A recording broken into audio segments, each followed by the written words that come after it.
The 2-minute hack to erase stubborn toilet rings. This is my toilet with stubborn toilet ring. Standard scrubbing is not enough to remove hard water stains. Let me show you how I do this in 2 minutes. First of all, I use toilet wand and do a quick surface clean.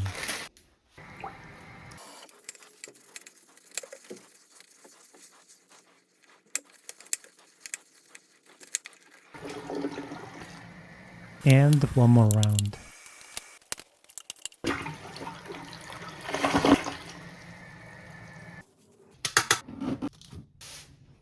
Now let's check if the toilet ring is still there.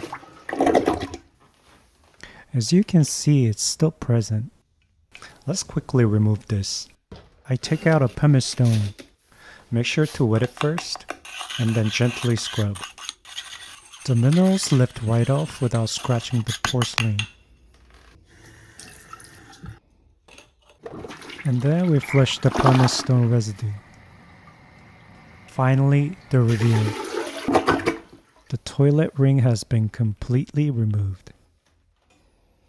If you found this helpful, give it a thumbs up. And if you know a better way to clean the toilet, drop your ideas in the comments.